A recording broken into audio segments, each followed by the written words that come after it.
Good morning, everyone. It is 9 a.m.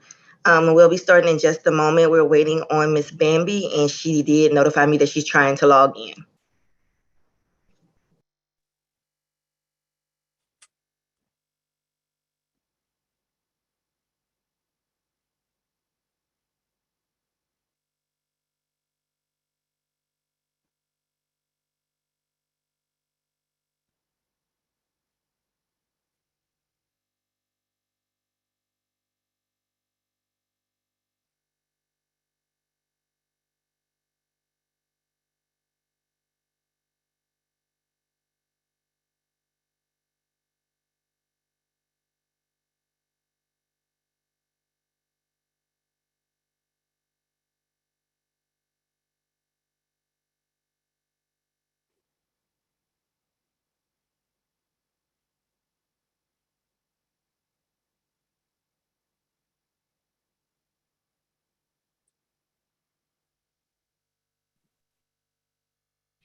Good morning, everyone. Hey, good morning. Sorry for my tardiness. Good morning.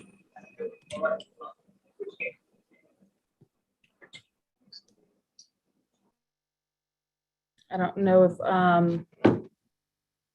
if I'm supposed to kick it off or the staff needs to give some instructions.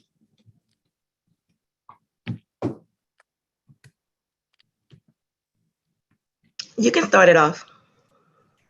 Okay. Let me pull up the agenda real quick.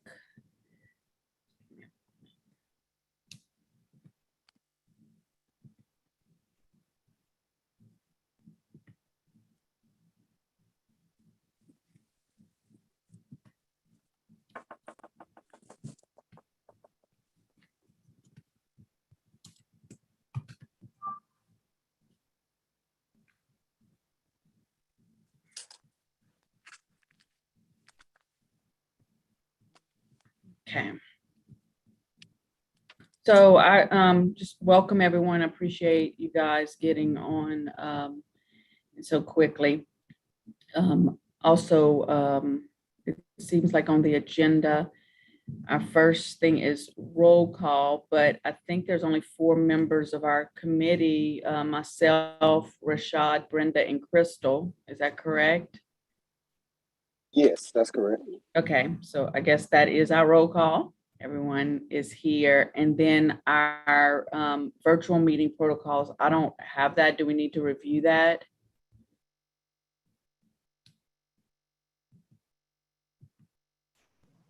Yes, ma'am, I have them for you.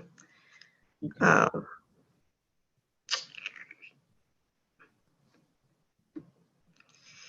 right, teleconference meeting protocols amended by Executive Committee, September 9th, 2020. Council meetings shall be accessible via Zoom and live streamed on YouTube. Council or committee members will participate in Zoom via Zoom and shall be considered present when they display a live feed video of their face with their first and last name, have microphones muted unless called upon by the chairperson, electronically raise their hand to request the chair recognize them to speak. Once recognized to speak by the chair, their microphone shall be turned on. After speaking, the microphone shall be returned to mute. Guests may participate via Zoom or observe meetings live on YouTube. All public meetings shall be recorded and may be made available on the council's YouTube channel as determined appropriate by the chairperson. Public comment submitted during a meeting via any format below shall be considered. During a Zoom meeting, guests may electronically raise their hand to request to comment. Upon being recognized to speak by the chair, their microphone should be turned on. After speaking, the microphone shall be returned to mute. Post comments relevant to the item under consideration in the chat box. Post comments during the live stream of the meeting of the council's on the council's YouTube channel. Public comments of persons' character will not be heard. If the comment continues after being asked to stop by the chairperson, council staff may be instructed to end the meeting. The chairperson will notify the executive committee of this occurrence. Council Chair will seek guidance to determine if it is legally appropriate to redact or share the video of the meeting on the council's social media.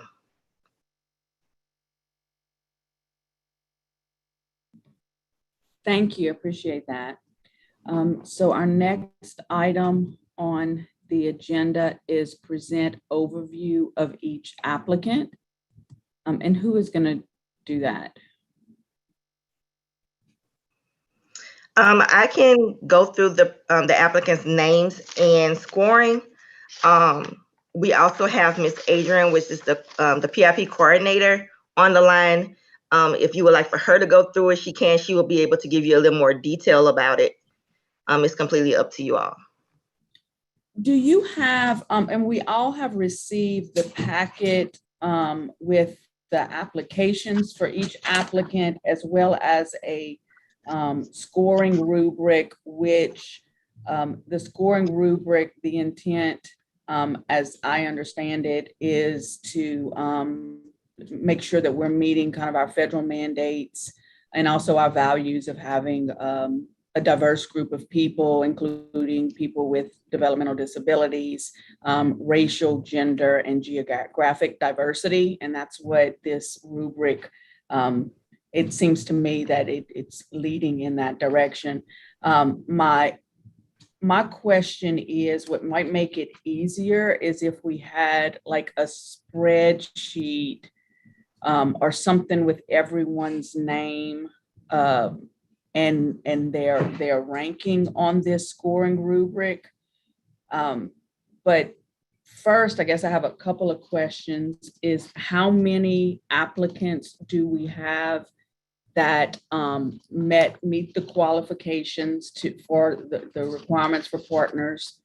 And how many are we accepting? Because that'll give us an idea of, you know, if we have to, how much work we really have to do to weed through the applicants.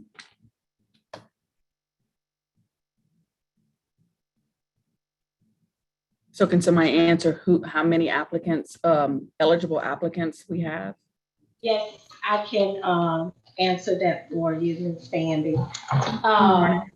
Good morning. There were a total of 25 applications. Of the 25 applications, there were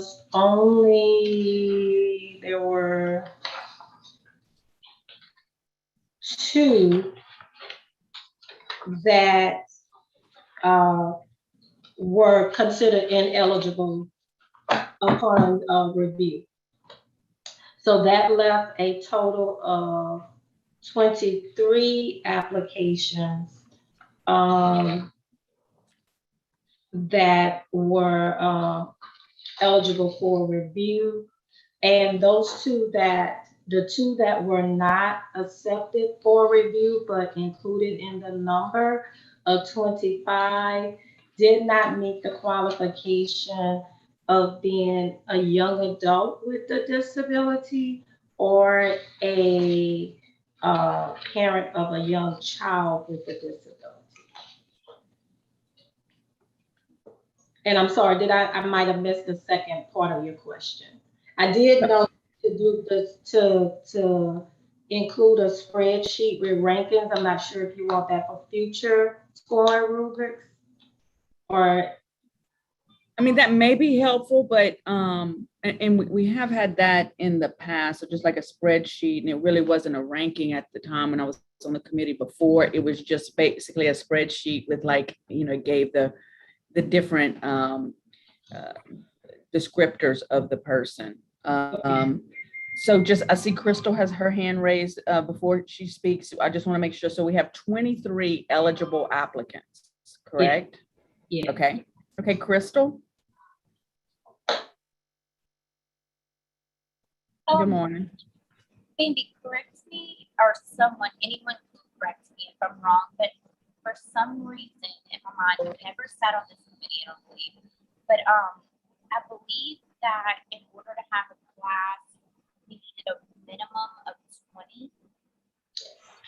I believe that is, I've heard that in council meetings before. I just just wanted to throw that out there. So we have 23 applicants and the minimum is 20 to have a class. You know, I'm just saying we probably need to choose more than 20 because some drop out, as we know. And we want to make sure we have enough people to go throughout the class and really reach our goals of having at least 20 advocates a year trained. Yeah, that's correct. Thank you, Crystal, for pointing that out. So I think our class size can be, what's the largest? Is it 20 to 25? Is that what we look for?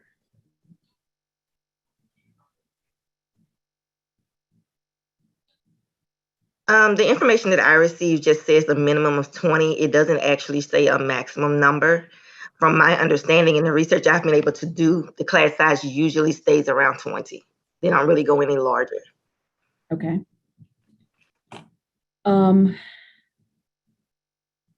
So I guess could we like look at the rankings? Oh, Crystal, go ahead.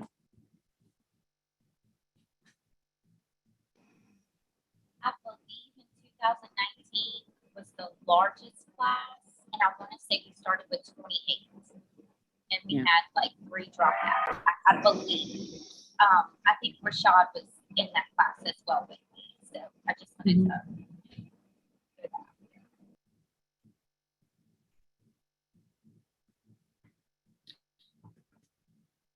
So,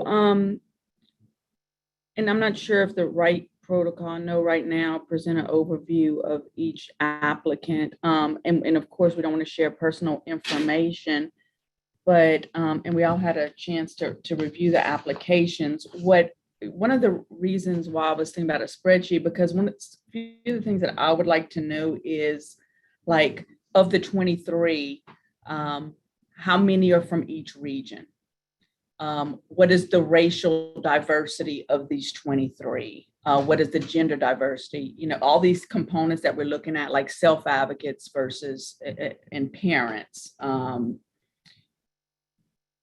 also disability diversity would be good. We don't have to say specific information, identifying information, but it would be good to know that we have a class that's, you know, representing a diverse disability population, cross-disability population.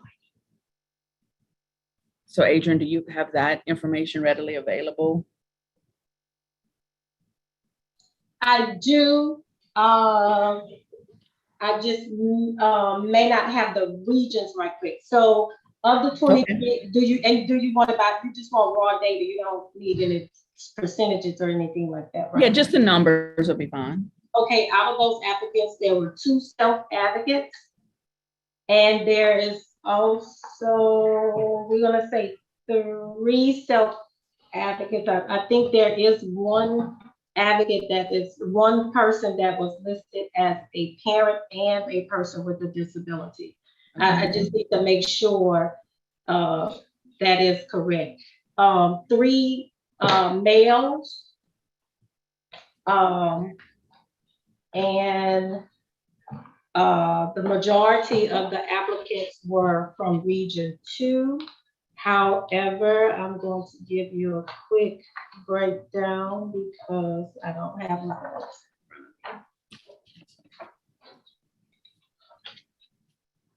I have the regional breakdown, Adrian, if you want me to just call it out for you. Thank you, because That's okay. All right, for region 1, of the 25 applications, region 1 had 2 applicants. Region 2 had 10 applicants. Region 4 had 4. Region 5 had 3. Region 8 has 2. Region 9 has 2. And Region 10 has 2.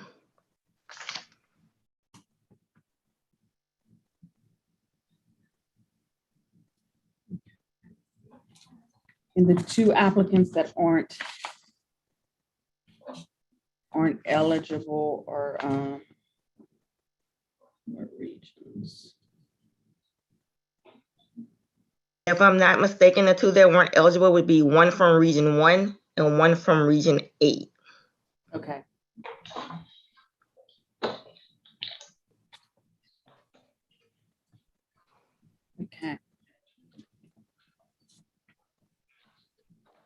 And then regards to disability type, do we have any breakdown of, in the past, we'd say, autism, cerebral palsy, Down syndrome, or, other type of disabilities that would be in.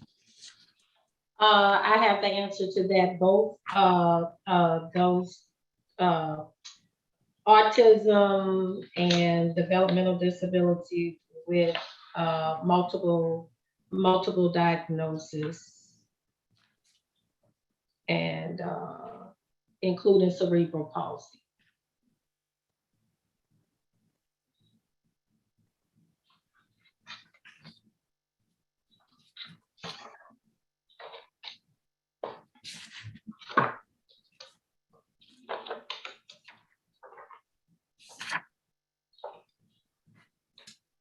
Okay. Oh, Crystal, I'm sorry. Quick question. After we take out the people who are ineligible, did we have any regions who are not represented? Yes. Chandra, do you have that spreadsheet as well with the regions that did not receive any application? Yes, regions 3, 6, and 7 did not receive any applications. Can you remind me where those regions are located? 3 is like the home of Thibodeau, that's Bayou Land. 6 is Central Louisiana, and 7 is the Monroe area. North Louisiana. 7 is North Shreveport area. Oh, it's Monroe. Shreveport? Okay. Yes. Okay. Well, we usually have some applicants in the Shreveport area. Yeah. I mean, Region 3, understandably, they got hit by that big storm. So that could have impacted if they would have had a few applicants. 6 is historically, we don't get applicants from that region. Now 7, we have some good numbers, I think, in that Shreveport area. So that's a little bit surprising. But Unless I'm wrong, if I may, Madam Chair, I think a majority of the 7 representatives applied for council members. So I think that's where we had a large number of applicants for DD council members. So I think that's where it kind of got sifted out with partners. okay.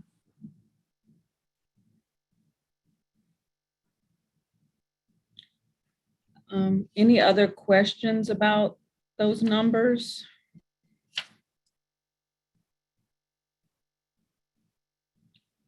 I just say it seems like we still have the same issue that we've always had, the low numbers of self-advocates, of men.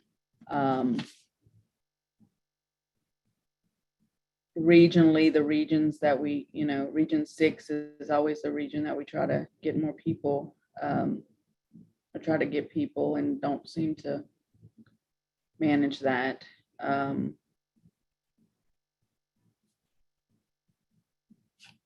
But any other questions? Okay. So I guess I just need maybe some help from staff or from the committee, like where do y'all want to go from here? The agenda item is present overview of each applicant. Do we want to do that? Hey, Bambi, it's Amy. Uh-huh. So this can be, I mean, I hate to say it this way, but this can be as easy or as difficult as you want it to be. We have 23 eligible people. We typically take a little over 20, knowing that some are going to drop out. We can extend invitations to all, knowing we'll probably have some drop. Or we can go through the process a little more in depth, and you can select a few to not make it in, or maybe make it in as alternates, and move on from there. So it's up to the selection committee to decide if you want to just accept all 23 and extend invitations to them, we can. Or we can, select a few to not make it in if you'd prefer. Rashad? I'm in agreement with Ms. DeVille. We don't want to sift too many to the point that we don't have a qualified, we don't have the appropriate number for a partners class. And again, like she said, if we extend invitation, we don't know if the dynamics for anybody has changed at the time, or they may not be able to participate anyway. I don't have a problem with accepting those that have been already presented to the committee, in my opinion. So Rashad, do you want to make that in the form of a motion? Yes, I make the motion that we accept all candidates that have applied that have not been disqualified for the Partners in Policy Making class for the calendar year of 2022. Okay, do we have a second? Okay, we have a motion by Rashad, a second by Crystal. Do we have any discussion?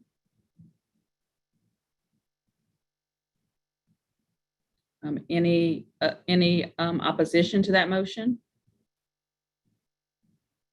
Any abstentions? So moved.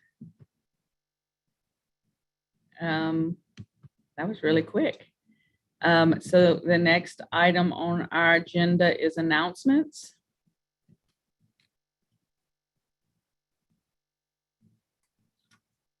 Crystal?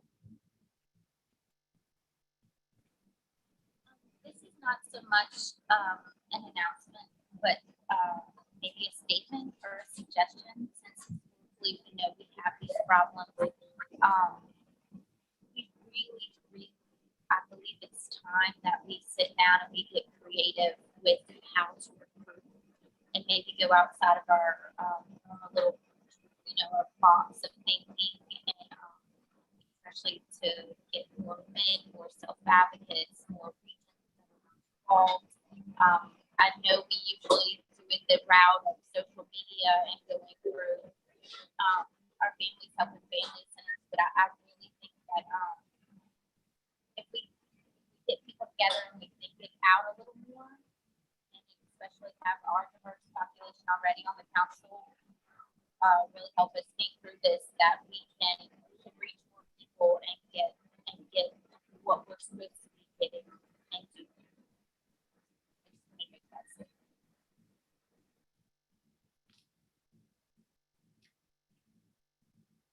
Yeah, we definitely need to continue our work to do a better job of recruitment and outreach.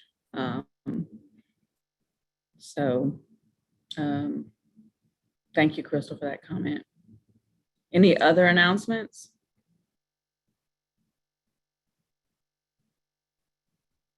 Okay, if there are no announcements, we just need a motion to adjourn.